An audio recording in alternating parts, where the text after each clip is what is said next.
بیت المقدس مسلمانوں کا قبلہ اول ہے، اس میں کوئی شک نہیں کہ بیت المقدس یہودیوں، عیسائیوں اور مسلمانوں تینوں کے ریلیجن کے لیے مقدس مقام کی حیثیت رکھتا ہے۔ حضرت سلیمان علیہ نبینا علیہ الصلوۃ والسلام نے انسانوں سے نہیں بلکہ جنوں کی ایک جماعت سے اس کام کو کروانا شروع کیا، اس لیے اس عمارت کو ہیکل سلیمانی بھی کہا جاتا ہے۔ آقائے کائنات جناب محمد رسول اللہ صلی اللہ تعالیٰ علیہ وسلم کی ہجرت کے 1 سال 5.5 مہینے کے بعد قبلے کی تبدیلی ہوئی اور اللہ پاک نے پیارے آقا علیہ الصلوۃ والسلام کی خواہش کے مطابق مسلمانوں کا جو کعبہ ہے، قبلہ ہے، وہ کعبہ کو فرما دیا۔ اس مقام پر آج بھی مسجد قبلتین قائم ہے۔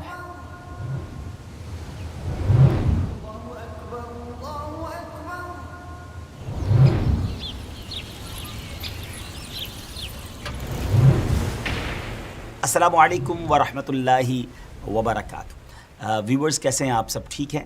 ایک بار پھر قیامت کی نشانیاں ایپیسوڈ لے کر حاضر ہیں، اور آج کی ایپیسوڈ بڑی امیزنگ ہے۔ ایک ایسا تفصیلی واقعہ ہے کہ جب اس کو سنتے ہیں، پڑھتے ہیں تو ایمان تازہ ہو جاتا ہے۔ یاد رہے کہ اللہ پاک کے آخری نبی جناب محمد عربی صلی اللہ تعالیٰ علیہ وسلم نے غیب کی خبر دیتے ہوئے اپنی امت سے ارشاد فرمایا کہ قیامت سے پہلے 6 چیزیں گن کر رکھو۔ نمبر 1 میری وفات، نمبر 2 بیت المقدس کی فتح، نمبر 3 پھر طاعون کی وبا جو بکریوں کی گٹلیوں کی طرح تمہارے اندر شروع ہو جائے گی، نمبر 4 اس قدر مال کی کثرت ہو جائے گی کہ کسی آدمی کو 100 دینار دینے پر بھی وہ خوش نہیں ہوگا، نمبر 5 ایک ایسا فتنہ اٹھے گا کہ عرب کا کوئی گھر باقی نہیں رہے گا جس پہ فتنہ داخل نہ ہوا ہو، نمبر 6 تمہارے اور رومیوں کے درمیان ایک سلو ہوگی اور رومی عہد شکنی کریں گے اور وہ 80 جھنڈے لے کر تمہارے اوپر حملہ آور ہوں گے اور ہر جھنڈے کے نیچے 12,000 فوج ہوگی۔ یہ 6 نشانیاں نبی پاک صلی اللہ تعالیٰ علیہ وسلم نے تفصیل کے ساتھ قیامت کی نشانیوں کے بارے میں بیان کی۔ اس حدیث پاک میں جو دوسری نشانی بیان کی گئی یعنی بیت المقدس کی فتح، اس بارے میں آج کی ہماری ایپیسوڈ ہوگی۔ یہ تو آپ نے سن ہی لیا کہ حدیث پاک میں اسے قیامت کی نشانی کے طور پر فرمایا گیا ہے۔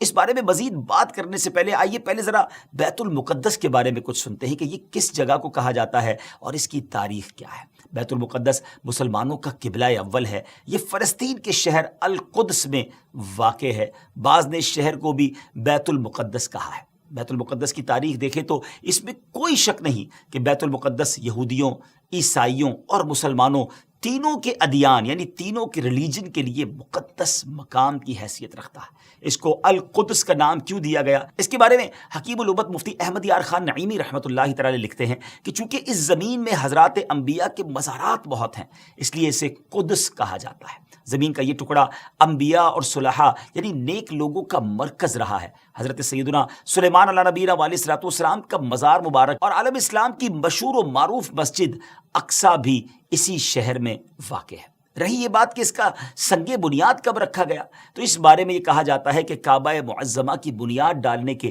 40 سال بعد سیدنا آدم علیہ نبینا علیہ الصلوۃ والسلام یا ان کی اولاد میں سے کسی نے اس کی بنیاد ڈالی۔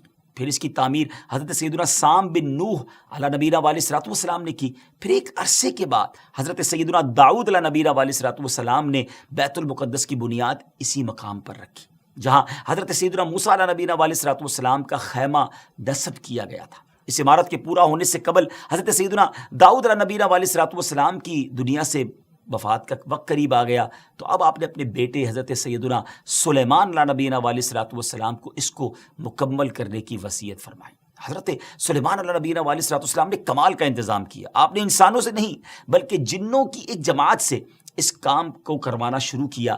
1 سال کا کام باقی تھا۔ اب ذرا غور کیجئے کہ جنات تعمیر کر رہے تھے، مگر آپ کے انتقال کا وقت قریب آ گیا۔ آپ نے غسل فرمایا، نئے کپڑے پہنے، خوشبو لگائی اور اس طرح تشریف لائے کہ عصا پر یعنی اپنے جو لاٹھی تھی اس پر ٹیک لگا کر کھڑے ہو گئے۔ ملک الموت حضرت اسرائیل علیہ الصلوۃ والسلام نے جن کا کام ہی روح قبض کرنا ہے، انہوں نے آپ کی روح اسی حالت میں اسی عالم میں قبض کر لی۔ اب اسی طرح آپ عصا پر ٹیک لگائے کھڑے رہے۔ جی ہاں، دنیا سے آپ جا چکے تھے، وصال فرما چکے تھے، مگر آپ آپ کا جو مبارک جسم ہے وہ عصا پر ٹیک لگائے کھڑا رہا. یہ اللہ کی شان ہے. حضرت سلیمان علیہ السلام کا یہ معجزہ بھی ہے. یہاں میں ایک اور دلچسپ بات آپ کو بتاتا چلوں کہ جب حضرت سلیمان علیہ السلام حیات تھے تو جنات کو رات کی رخصت بھی مل جاتی تھی. وہ دن میں کام کرتے تھے. حضرت سلیمان علیہ السلام بھی آرام کرنے چلے جاتے تھے. مگر آپ چونکہ اب کھڑے ہی تھے تو اب جنات کو دن رات راؤنڈ دا کلاک کام کرنا پڑ گیا. ہر وقت وہ آپ کھڑے رہے تو آپ کو اجازت مانگتے تھے، لیکن کسی میں ہمت نہیں ہوتی تھی کہ وہ اجازت مانگنے آپ سے مانگے، تو آپ سے اجازت بھی نہیں مانگ سکتے تھے. تو جنہوں نے 4 سال تک یک لخت، جی ہاں آل دا وے، دن رات برابر کام کیا. اچھا، حضرت سلیمان علیہ السلام جو ہیں وہ عصا پر کھڑے ہیں، نہ جسم میں کوئی تبدیلی آ رہی ہے. اللہ اکبر. یہ بھی اللہ کے نبی کی شان دیکھیں. اس کی تعمیر کی تکمیل چونکہ حضرت سلیمان علیہ السلام کے زیر نگرانی ہونی تھی، اس لیے اس عمارت کو ہیکل سلیمانی بھی کہا جاتا ہے. بیت المقدس کی روشنی کا انتظام بھی نرالے انداز میں ہی کیا گیا تھا. وہ اس طرح کہ حضرت سلیمان علیہ السلام نے بیت القدس کی مسجد کو سنگ مرمر سے اور ہیروں، موتیوں اور یاقوت سے بنوایا، اور بیت المقدس کے گنبد کے سرے پر کبریت احمر، یہ سرخ گندک جی تھی، اس کا اہتمام کیا. اس کی روشنی کئی میلوں تک پہنچتی تھی. اللہ اکبر. اچھا ناظرین، جیسے اس کی تعمیر کا وقت پورا ہونے لگا تو اللہ کی شان دیکھیں کہ آپ کے اس عصا کو، اس لکڑی کو دیمک نے کھایا اور آپ کا جسم زمین پر تشریف لایا. پھر لوگوں کو بھی پتہ چلا اور جنات کو بھی پتہ چلا کہ حضرت سلیمان علیہ السلام دنیا سے جا چکے ہیں. سبحان اللہ. اتنی شاندار یہ عمارت ہے. بیت المقدس کی خدمت کے لیے کثیر خادمین حاضری دیتے رہتے. ایک وقت ایسا آیا کہ حضرت سیدنا زکریا علیہ نبی علیہ السلام کے مبارک زمانے میں بیت المقدس کے خدام کی تعداد 4000 تھی، اور خدام کے 27 یا 70 سردار تھے جن کے امیر سیدنا زکریا علیہ نبینا علیہ السلام تھے. حضرت سیدنا آدم علیہ السلام سے لے کر حضرت سیدنا موسیٰ علیہ نبینا علیہ السلام تک کعبہ یعنی بیت اللہ شریف ہی کعبہ رہا. پھر حضرت سیدنا موسیٰ علیہ نبینا علیہ السلام سے لے کر حضرت سیدنا عیسیٰ علیہ السلام تک بیت المقدس قبلہ رہا.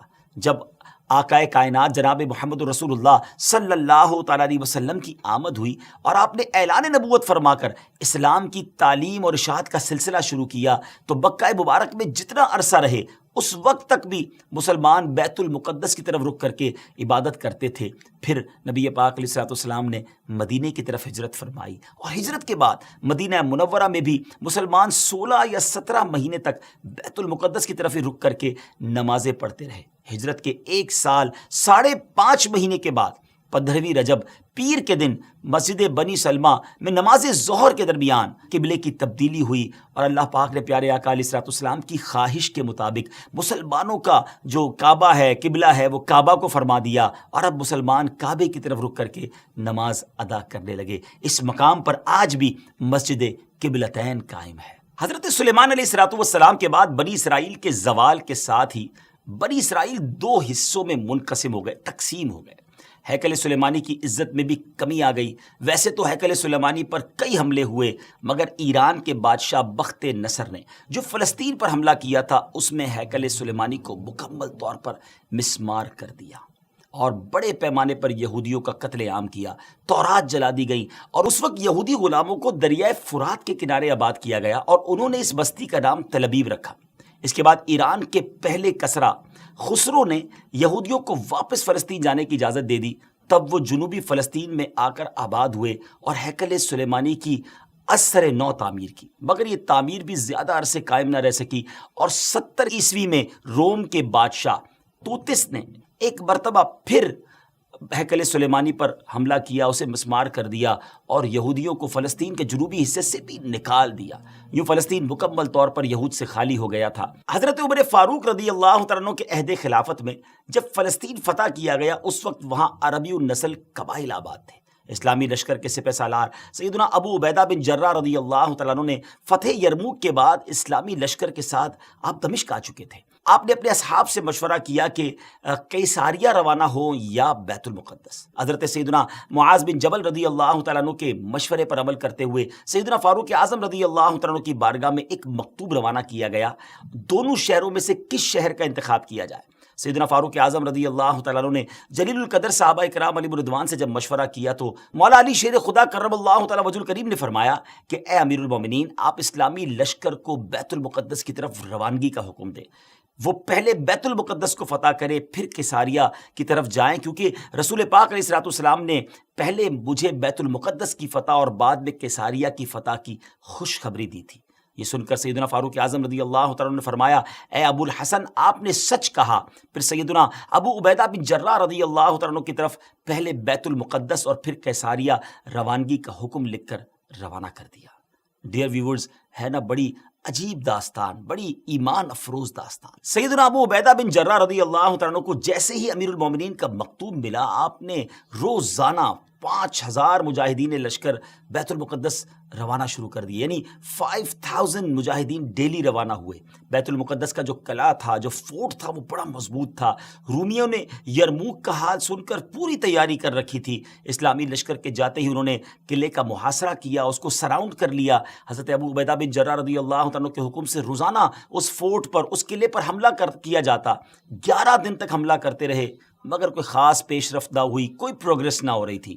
11ویں دن خود سیدنا ابو عبیدہ بن جراح رضی اللہ تعالیٰ عنہ سیدنا خالد بن ولید رضی اللہ تعالیٰ عنہ تشریف لائے۔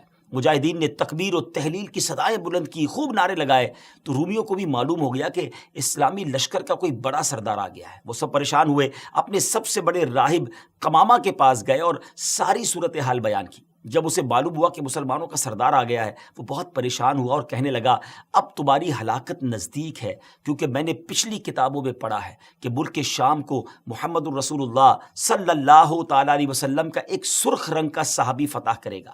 اگر یہ وہی سردار ہے تو صلح کے علاوہ اب تمہارے پاس کوئی دوسری صورت نہیں ہے۔ پھر وہ اسلامی لشکر کے سپہ سالار کو دیکھنے کے لیے قلعے کے دیوار پر آیا۔ سیدنا ابو عبیدہ بن جراح رضی اللہ تعالیٰ کو بلایا۔ آپ رضی اللہ تعالیٰ جب آگے گئے تو ان سے بھی وہی بات کی۔ حضرت ابو عبیدہ بن جراح نے کہا، یا تو تم اسلام قبول کر لو یا جزیہ دے کر امان حاصل کر لو، پھر ہم سے جنگ کرنے کے لیے تیار ہو جاؤ۔ لیکن اس راہب قمامہ نے سیدنا ابو عبیدہ بن جراح رضی اللہ تعالیٰ کی بات کا کوئی جواب نہ دیا، فقط خاموشی سے وہ بس آپ کو دیکھتا رہا اور پھر واپس چلا گیا۔ اس نے اپنی قوم سے کہا کہ یہ وہ شخص نہیں ہے جس کے بارے میں میں نے کتابوں میں پڑھا ہے، لہٰذا تم ان سے جنگ کرتے رہو، یہ تمہارا بال بھی بیکا نہیں کر سکتے۔ سیدنا ابو عبیدہ بن جراح رضی اللہ تعالیٰ عنہ نے بھی وہاں سے واپس آ کر اسلامی لشکر کو جنگ کا حکم دے دیا۔ روزانہ اسلامی لشکر اس فورٹ پر، اس قلعے پر حملہ کرتا، رومی تیروں کی برسات کرتے، دونوں طرف سے جانی نقصان بھی ہوتا، سپاہی زخمی بھی ہوتے۔ لڑائی 4 ماہ تک جاری رہی۔ جی ہاں ویورز، 4 منتھ تک یہ لڑائی جاری رہی۔ اہل شہر تنگ آ گئے، وہ دوبارہ اپنے جو سردار تھا، جو ان کا لیڈر تھا قمامہ، اس کے پاس گئے، ساری صورتحال بیان کی۔ وہ نصرانی راہب جو تھا وہ پھر قلعے کی دیوار پر آیا اور سیدنا ابو عبیدہ بن جراح رضی اللہ تعالیٰ عنہ سے کہنے لگا کہ ہم ہر حال میں تم سے جنگ کریں گے، البتہ ہمارے شہر کو صرف ایک ہی شخص فتح کرے گا جس کے اوصاف ہماری کتابوں میں لکھے ہوئے ہیں، وہ تم نہیں ہو۔ سیدنا ابو عبیدہ بن جراح رضی اللہ تعالیٰ نے فرمایا کہ تمہاری کتابوں میں اس کے کیا اوصاف لکھے ہوئے ہیں؟ اس نے کہا، وہ ہم تمہیں نہیں بتائیں گے، البتہ اسے دیکھ کر ہم فوراً پہچان لیں گے کہ یہ وہی شخص ہے۔ ہاں اگر تم اس کا نام جاننا چاہتے ہو تو ہم اس کا نام بتا سکتے ہیں۔ اللہ اکبر، ان کی کتابوں میں اس صحابی کا نام بھی موجود تھا۔ آپ رضی اللہ تعالیٰ نے فرمایا کہ ٹھیک ہے، تم اس کا نام ہی بتا دو۔ اس نصرانی راہب نے کہا کہ جو شخص ہمارے اس شہر کو فتح کرے گا وہ محمد الرسول اللہ صلی اللہ تعالیٰ علیہ وسلم کا صحابی ہوگا، اور اس کا نام عمر بن خطاب ہے، جو فاروق کے لقب سے مشہور ہوگا، اور وہ نہایت سخت گیر ہوگا، اللہ کے کاموں میں کسی ملامت کرنے والے کی ملامت کی پرواہ نہ کرے گا۔ سیدنا ابو عبیدہ بن جراح رضی اللہ تعالیٰ عنہ نے جیسے ہی یہ سنا تو مسکرا دی اور خوش ہو کر فرمایا، فتحنا البلد ورب الکعبہ، یعنی رب کعبہ کی قسم ہم نے اس شہر کو فتح کر لیا۔ پھر آپ اس راہب کی طرف متوجہ ہوئے اور فرمایا، تم جن کا ذکر خیر کر رہے ہو وہ ہمارے خلیفہ ہیں، ہمارے نبی علیہ الصلوۃ والسلام کے جلیل القدر صحابی ہیں۔ راہب نے کہا، اگر واقعی ایسی بات ہے تو تم جنگ موقوف کر دو اور انہیں یہاں بلاؤ، اگر ان میں تمام صفات وہی ہوئی جو ہمارے علم میں ہیں تو ہم ان کے لیے شہر کے دروازے بغیر جنگ کے کھول دیں گے اور ان کو جزیہ بھی ادا کریں گے۔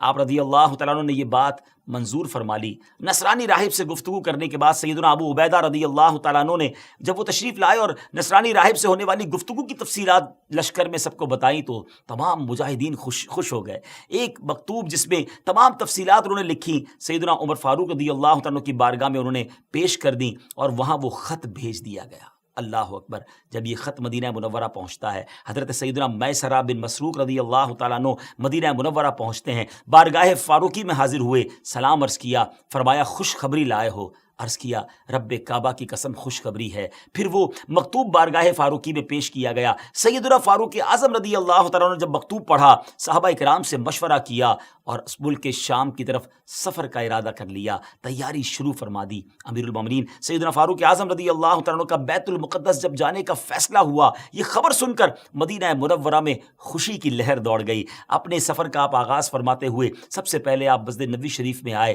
آپ نے 4 رکعت نماز ادا کی، نبی پاک علیہ الصلوۃ والسلام کی بارگاہ میں حضرت ابوبکر صدیق رضی اللہ تعالیٰ عنہ کی بارگاہ میں سلام پیش کیا۔ پھر اس کے بعد حضرت عمر فاروق رضی اللہ تعالیٰ عنہ نے اپنا سفر شروع کر دیا۔ مولا علی کرم اللہ تعالیٰ وجہ الکریم کو اپنا نائب مدینے میں مقرر کیا اور چند اصحاب کو ساتھ لیا اور اب ملک شام کی طرف روانہ ہو گئے۔ آپ رضی اللہ تعالیٰ کے سفر کی یہ نوعیت ہوتی تھی کہ نماز فجر کے بعد سفر طے فرماتے اور ظہر کے وقت کسی مقام پر ٹھہر جاتے، وہاں اپنے اصحاب کو واعظ و نصیحت فرماتے، اللہ عز و جل کا خوف، عبادت کا تذکرہ، آخرت وغیرہ پر مشتمل بیان فرماتے اور اس کے بعد ستو اور کھجور وغیرہ سے اپنا لنچ کرتے تھے۔ کیسا سادہ کھانا تھا امیر المومنین کا۔ جن جن راستوں سے آپ گزرتے تھے وہاں کے لوگ اپنے مقدمات، اپنی عرضیاں لے کر آپ کے پاس آتے، قرآن و حدیث کی روشنی میں آپ ان کا فیصلہ بھی فرماتے جاتے، یہاں تک کہ ملک شام کی سرحد میں داخل ہو گئے۔ اللہ اکبر! آپ نے عربی شاہ سواروں کا ایک قافلہ دیکھا۔ سیدنا زبیر بن عوام رضی اللہ تعالیٰ کو وہ آگے بھیجا کہ معلوم کرو یہ لوگ کون ہیں۔ تو حضرت زبیر بن عوام رضی اللہ تعالیٰ نے خبر دی کہ حضور جو لشکر اس وقت آپ کا بیت المقدس میں انتظار کر رہا ہے، اس لشکر والوں نے ایک دستہ بھیجا ہے کہ خوشخبری لے کر آئیں کہ امیر المومنین تشریف لا چکے ہیں یا نہیں۔ پھر وہ قافلہ سیدنا فاروق اعظم رضی اللہ تعالیٰ کی بارگاہ میں حاضر ہوا، ہدیہ سلام کے بعد کہا، مصافحہ کیا، دست بوسی کی، اور فاروق اعظم رضی اللہ تعالیٰ نے ان سے پوچھا کہ تم لوگ یہاں کس لیے آئے ہو؟ عرض کی حضور اے امیر المومنین، آپ کی تشریف آوری کے انتظار میں پورا اسلامی لشکر اپنی آنکھیں بچھائے، پلکیں بچھائے ہوئے ہے اور گردنیں اٹھا اٹھا کر لوگ مدینہ منورہ سے آنے والے راستے پر نظریں جمائے ہوئے ہیں۔ ہر شخص آپ کے دیدار کے لیے بے چین ہے۔ لہٰذا اسلامی لشکر کے سپہ سالار امین الامت حضرت سیدنا ابو عبیدہ بن جراح رضی اللہ تعالی عنہ نے آپ کی بارگاہ میں خبر معلوم کرنے کے لیے بھیجا ہے۔ حضور اگر آپ اجازت دے دیں تو میں جلدی واپس جا کر لشکر کو آپ کی آمد کی خوشخبری سنا دوں۔ آپ رضی اللہ تعالیٰ عنہ نے اسے اجازت دے دی۔ اس قافلے نے لشکر اسلام میں پہنچ کر سب کو خبر دے دی کہ الحمدللہ امیر المومنین شام کی حدود میں داخل ہو گئے ہیں۔ ہر شخص چاہتا تھا کہ وہ جائے استقبال کے لیے، مگر سیدنا ابو عبیدہ بن جراح رضی اللہ تعالیٰ عنہ نے لشکر کو وہیں ٹھہرنے کا حکم دیا اور خود امیر المومنین کی بارگاہ میں استقبال کے لیے حاضر ہو گئے۔ سیدنا ابو عبیدہ بن جراح رضی اللہ تعالیٰ عنہ کا قافلہ امیر المومنین کے اس مدینے سے آنے والے مدنی قافلے سے ملا۔ سیدنا ابو عبیدہ بن جراح اپنی اونٹنی پر سوار ہو کر آئے تھے۔ آپ نے اپنی اونٹنی بٹھائی، نیچے اترے، امیر المومنین کی خدمت میں ہدیہ سلام پیش کیا، مصافحہ کیا، گلے ملے، بقیہ اصحاب نے بھی اس طرح ملاقات کی۔ پھر یہ قافلہ اسلامی لشکر کی طرف روانہ ہوا۔ اللہ اکبر! سوچئے کیسا منظر ہوگا جب یہ قافلہ بیت المقدس پہنچا۔ مجاہدین نے نہایت شاندار استقبال کیا، تمام مجاہدین نے آپ سے ملاقات کی، آپ کی دست بوسی کی، پھر آپ نے ان سے نہایت فصیح و بلیغ خطبہ بھی دیا، تمام مجاہدین کو اعمال صالحہ، تقوی و پرہیزگاری وغیرہ اختیار کرنے کی نصیحت اور تنبیہ فرمائی۔ خطبے سے فارغ ہو کر سیدنا ابو عبیدہ بن جراح رضی اللہ تعالیٰ عنہ نے ملک شام کی جنگوں کو بالتفصیل بیان کیا، جنہیں سن کر فاروق اعظم رضی اللہ تعالیٰ عنہ کبھی روتے اور کبھی خوش ہوتے۔ دونوں میں گفتگو ہوتی رہی یہاں تک کہ ظہر کا وقت ہو گیا۔ مؤذن رسول سیدنا بلال حبشی رضی اللہ تعالیٰ عنہ، جو نبی پاک علیہ الصلوۃ والسلام کے دنیا سے پردہ فرمانے کے بعد مدینہ طیبہ سے ملک شام چلے آئے تھے، لشکر اسلام میں شامل ہو کر وہ بھی جہاد میں مصروف ہو گئے تھے۔ حضرت جناب رسول اللہ صلی اللہ تعالیٰ علیہ وسلم کی وصال ظاہری کے بعد آپ نے اذان کہنا چھوڑ دی تھی۔ اپنے آقا و مولا علیہ الصلوۃ والسلام کی جدائی اور فرقت کے رنج میں وہ ایسے شکستہ دل تھے کہ اذان دیتے وقت انہیں سخت غم اور جو ہے وہ رنج لاحق ہو جاتا تھا، محبوب کی یاد ستاتی تھی، اتنی گریہ وزاری ہوتی تھی کہ اذان کو کمپلیٹ کرنا مشکل ہو جاتا تھا۔ جب نماز ظہر کا وقت ہوا، تمام مجاہدین نے امیر المومنین سے عرض کی کہ حضور حضرت بلال بھی موجود ہیں، ہم چاہتے ہیں کہ حضرت بلال کی اذان سنیں، نبی پاک علیہ الصلوۃ والسلام کے زمانے مبارکہ کی یاد تازہ ہو جائے گی۔ سیدنا فاروق اعظم رضی اللہ تعالیٰ عنہ نے سیدنا بلال حبشی کو حکم دیا، مجاہدین کی خواہش بیان کی۔ سیدنا بلال حبشی رضی اللہ تعالیٰ عنہ نے اذان تو بالکل چھوڑ دی تھی، کسی کے کہنے پر بھی اذان نہ دیتے تھے، لیکن فاروق اعظم رضی اللہ تعالیٰ عنہ کا حکم تھا اور بڑا وہ ادب بھی کرتے تھے، اس لیے اذان دینے کے لیے راضی ہو گئے۔ کیا منظر ہوگا! حضرت بلال حبشی رضی اللہ تعالیٰ عنہ نے اذان شروع کی، جیسی بلند آواز سے کہا اللہ اکبر اللہ اکبر، ان کی آواز میں وہ درد تھا کہ لشکر اسلام پر لرزہ طاری ہو گیا. مجاہدین کی آنکھیں اشکبار ہو گئیں. محبوب اکرم کا زمانہ یاد آ گیا. اللہ اکبر. شام کی سرزمین میں مدینے کی یاد تازہ ہو رہی ہے. اس وقت رسول پاک علیہ الصلوۃ والسلام کے دیدار سے اپنی آنکھوں کو ٹھنڈا کیا کرتے تھے، مگر وہ دیدار اب کہاں نصیب. تمام مجاہدین شدت غم سے کانپنے لگے. سیدنا بلال حبشی رضی اللہ تعالیٰ عنہ اشہد ان محمد الرسول اللہ پر جب پہنچے تو پورے لشکر پہ ایک کوہرام مچ گیا. صحابہ کرام علیہ رضوان نے اپنے محبوب آقا کی یاد میں وہ تڑپنے لگے. آہو بکا کا شور بلند ہو گیا. شدت غم سے مجاہدین ایسے تڑپتے کہ ابھی ان کے دل پھٹ جائیں گے. بعض پر تو بے ہوشی طاری ہو گئی. فاروق اعظم رضی اللہ تعالیٰ عنہ پر بھی گریہ طاری تھا. حضرت بلال حبشی رضی اللہ تعالیٰ عنہ کی حالت بھی ناقابل برداشت تھی. ایسا لگتا تھا کہ وہ اذان پوری نہ کر پائیں گے. اسلامی لشکر پر غم و اضطراب کی وہ کیفیت طاری تھی کہ رونے اور چیخنے کے سوا کچھ سنائی ہی نہ دیتا تھا. بہرحال سیدنا بلال حبشی رضی اللہ تعالیٰ عنہ نے اذان مکمل کی. بہت دیر تک صحابہ کرام محبوب کریم علیہ الصلوۃ والسلام کی یاد میں روتے رہے. بالآخر اللہ کریم نے سب کو تسکین عطا فرمائی. فاروق اعظم رضی اللہ تعالیٰ عنہ نے پورے لشکر کو نماز پڑھائی. پھر قلعہ بیت المقدس کی طرف جانے کا ارادہ فرمایا. جب آپ نے بیت المقدس کی طرف روانگی کا ارادہ فرمایا تو بکری کے بالوں سے بنا ہوا لباس پہنا. وہ جبہ جو تھا نا ناظرین، ٹکڑے ٹکڑے سی کر بنایا گیا تھا اور اس میں 14 پیون تھے. ایک پیون جو ہے وہ چمڑے کا بھی اس میں تھا. اتنا سادہ اور جس کو آپ کہیں بالکل کم پیسوں والا لباس. اسلامی لشکر کے تمام سرداروں نے آپ سے گزارش کی، حضور آج تو بڑا اہم دن ہے، آپ اچھے کپڑے آج زیب تن کیجئے، اچھے گھوڑے پر سوار ہوں. آج آپ کو بیت المقدس کے جو لوگ ہیں ان سے ملنا ہے اور انشاءاللہ ہمیں فتح ملنی ہے. جب لوگوں نے بڑا اصرار کیا تو آپ راضی ہو گئے اور مصر کے اعلیٰ قسم کا سفید لباس پہن کر گھوڑے پر سوار ہو کر اسلامی لشکر کے ساتھ اب بیت المقدس کے قلعے کی جانب روانہ ہوئے. ابھی چند قدم ہی چلے تھے ناظرین کہ آپ کے چہرے پر گھبراہٹ کے آثار ہوئے. آپ کو ایسا لگتا تھا جیسے آپ کو بڑی سخت تکلیف ہو گئی ہے. آپ کے چہرے کا رنگ تبدیل ہو گیا. سواری کو رکوایا، فوراً گھوڑے سے نیچے آئے اور فرمایا اللہ عز و جل مجھے معاف فرمائے. قریب تھا کہ میں ہلاک ہو جاتا کیونکہ ایسے پرتکلف اتنے قیمتی لباس کو پہن کر میرے دل میں عجب اور تکبر داخل ہو گیا تھا. میں نے اللہ عز و جل کے محبوب علیہ الصلوۃ والسلام کو یہ فرماتے سنا ہے کہ جس کے دل میں ذرہ برابر بھی تکبر ہوگا وہ جنت میں داخل نہیں ہوگا. تمہارے اعلیٰ اور سفید لباس نے مجھے ہلاکت میں ڈال دیا. پھر آپ نے وہ لباس اتار دیا اور اپنا پرانا 14 پیوند والا لباس زیب تن فرمایا. فاروق اعظم رضی اللہ تعالیٰ عنہ بیت المقدس کے قریب اب پہنچ گئے. ناظرین میں یاد تھوڑی دیر کے لیے رکوں گا، غور کیجئے. یہ تھے امیر المومنین. آج فتح کا دن تھا، آج دوسرے لفظوں میں ریوارڈ کا دن تھا، عزت کے بڑھنے کا دن تھا. پھر بھی عاجزی ہے، پھر بھی خوف خدا ہے، پھر بھی نبی پاک کی یاد ہے. یاد رسول میں آنسو بھی بہے، نمازیں بھی پڑھی گئیں، بیان بھی کیا گیا، اللہ کی یاد بھی دلائی گئی، خوف بھی دلایا گیا اور اپنے آپ کو تکبر سے بچایا بھی گیا. یہ ہم سب کے لیے کتنا بڑا درس ہے. جن کو اللہ نے نوازا ہے، اگر اللہ نے دنیا کی نعمتیں دی ہیں تو اس کا مطلب یہ نہیں کہ تکبر کیا جائے اور ان خوشیوں میں کھو جایا جائے. آج معاملہ یہ ہے ناظرین کہ جس کے گھر میں خوشی ہوتی ہے، جس کو کوئی سیلیبریشن ملتی ہے، وہ اس کے ساتھ ہی نافرمانی اللہ کی شروع کر دیتا ہے. ایسا لگتا ہے کہ ہماری خوشی اور اللہ کی نافرمانی یہ لازم و ملزوم ہو گئی ہے. اچھا خاصا نیک نمازی بھی ہوتا ہے، اگر اس کے گھر میں جب خوشی کا موقع آتا ہے تو وہ کچھ ہوتا ہے جو بیان نہیں کیا جا سکتا. یہ بہت بڑی بے وقوفی ہے ناظرین کہ اللہ کریم خوشیاں عطا فرمائے اور ہم اسی کی نافرمانی کریں. ایسا نہ کیا کریں. جب رب کی عطا ملے زیادہ شکر ادا کریں، زیادہ سجدے کریں، صدقہ کریں اور گناہوں سے بچیں. بہرحال فاروق اعظم رضی اللہ تعالیٰ عنہ بیت المقدس کے قلعے کے قریب پہنچے تو وہاں موجود مجاہدین نے اب تکبیر و تحلیل کی صدائیں بلند کی، خوب اللہ اکبر کے نعرے لگائے.